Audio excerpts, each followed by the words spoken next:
Assalamualaikum, kembali lagi dengan saya di sini, Adi Mirusna.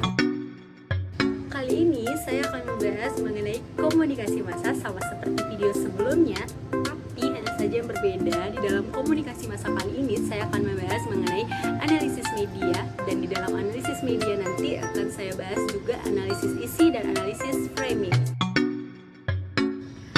Langsung saja kita ke pembahasan yang pertama, yaitu analisis media. Menurut Komarudin, analisis merupakan suatu kegiatan berpikir untuk menguraikan suatu keseluruhan menjadi komponen sehingga dapat mengenal tanda-tanda dari setiap komponen, hubungan satu sama lain, dan fungsi masing-masing dalam suatu keseluruhan yang terpadu.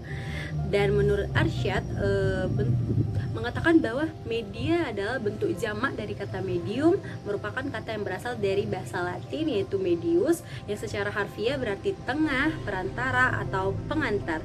Ada juga menurut National Education Association atau NEA, yang mana media adalah sarana komunikasi dalam bentuk cetak maupun audiovisual, termasuk teknologi perangkat keras.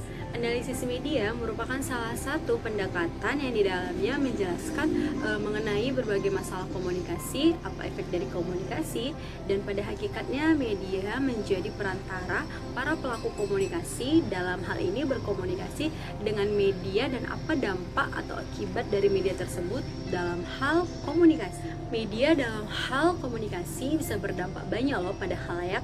Berbicara tentang media, maka banyak sekali para peneliti yang membuktikan bahwa media sangat memiliki pengaruh yang besar pada khalayak atau massa, baik itu berdampak positif ataupun negatif.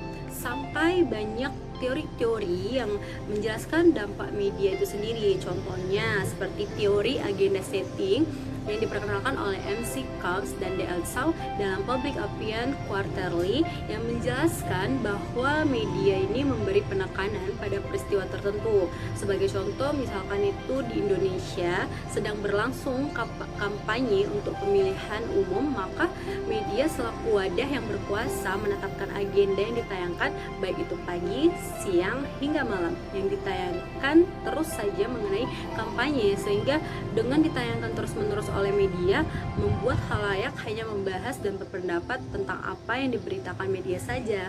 Lalu selanjutnya ada asumsi teori uses and gratification, yang mana teori komunikasi massa ini jika dianalogikan maka fungsi khalayak itu sebagai remote jika dalam televisi.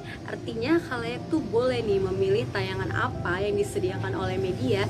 Jika khalayak tidak menyukai tayangan dari media, maka khalayak boleh memindahkannya ke tayangan yang disukainya.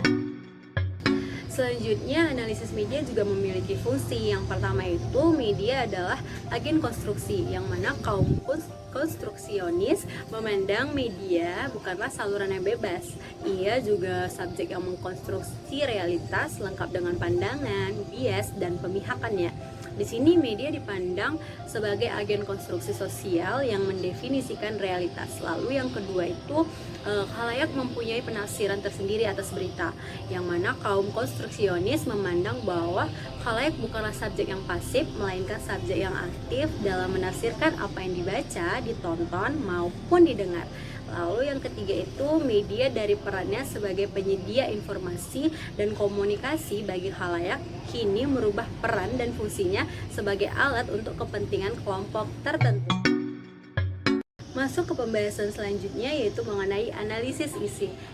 Analisis isi atau content analysis merupakan metode penelitian yang membahas secara mendalam isi suatu informasi tertulis atau tercetak dalam media massa, yang mana analisis isi biasanya digunakan pada penelitian kualitatif. Lalu pelopor analisis isi adalah Harold D. Laswell, yang menelopori teknik simbol coding, yaitu mencatat lambang atau pesan secara sistematis kemudian diberi interpretasi. Dan ada beberapa definisi mengenai analisis isi. Analisis isi secara umum diartikan sebagai metode yang meliputi semua analisis mengenai isi teks. Tetapi di sisi lain, analisis isi juga digunakan untuk mendeskripsikan pendekatan analisis yang khusus. Ada menurut Holsti, metode analisis isi adalah suatu teknik untuk mengambil kesimpulan dengan mengidentifikasi berbagai karakteristik khusus suatu pesan secara objektif, sistematis, dan generalis. Yang mana objektif berarti menurut aturan atau prosedur yang apabila dilaksanakan oleh orang atau peneliti lain dapat menghasilkan kesimpulan yang serupa. Lalu sistematis artinya penetapan isi atau kategori dilakukan menurut aturan yang diterapkan secara konsisten, meliputi penjaminan seleksi dan pengkodingan data agar tidak bias.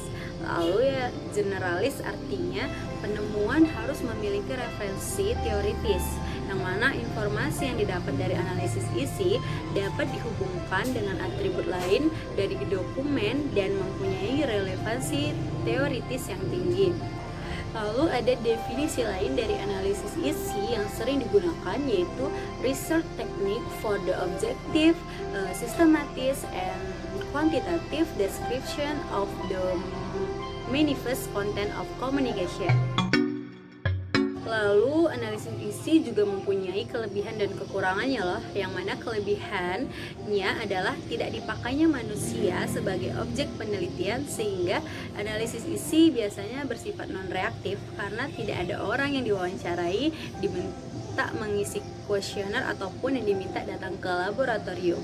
Lalu biaya yang dikeluarkan itu lebih murah dibandingkan dengan metode penelitian yang lain dan sumber data mudah diperoleh.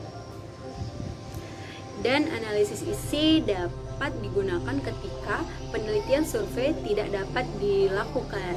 Lalu kekurangan analisis isi sendiri yaitu kesulitan menentukan sumber data yang memuat pesan-pesan yang relevan dengan permasalahan penelitian, dan analisis isi tidak dapat dipakai untuk menguji hubungan antar variabel, tidak dapat melihat sebab akibat, hanya dapat menerima kecenderungan atau harus dikombinasikan dengan metode penelitian lain jika ingin menunjukkan hubungan sebab akibat.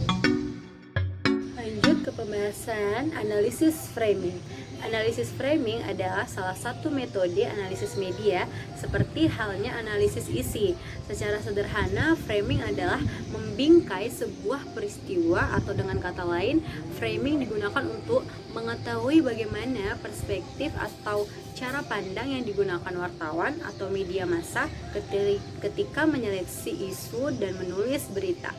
Lalu framing merupakan metode penyajian realitas di mana kebenaran tentang suatu kejadian tidak diinginkan secara total, melainkan dibelokkan secara halus dengan memberikan penonjolan pada aspek tertentu. Penonjolan aspek-aspek tertentu dari isu berkaitan dengan penulisan fakta. Ketika aspek tertentu dari suatu peristiwa dipilih, bagaimana aspek tersebut ditulis, dan hal ini sangat berkaitan dengan pemakaian diksi atau kata, kalimat, gambar atau foto dan citra tertentu untuk ditampilkan kepada halayak. Analisis framing digunakan untuk mengkaji pembingkaian realitas seperti peristiwa, individu, kelompok, dan lainnya yang dilakukan oleh media massa.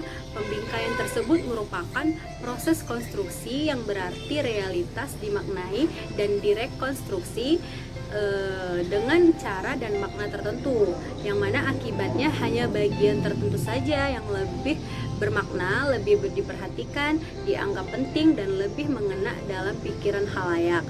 Dan dalam praktik, analisis framing banyak digunakan untuk melihat frame surat kabar, sehingga dapat dilihat bahwa masing-masing surat kabar sebenarnya memiliki kebijakan politis tersendiri. Sekian pembahasan saya mengenai analisis media, analisis isi, dan analisis framing. Semoga dimengerti dan bermanfaat. Terima kasih.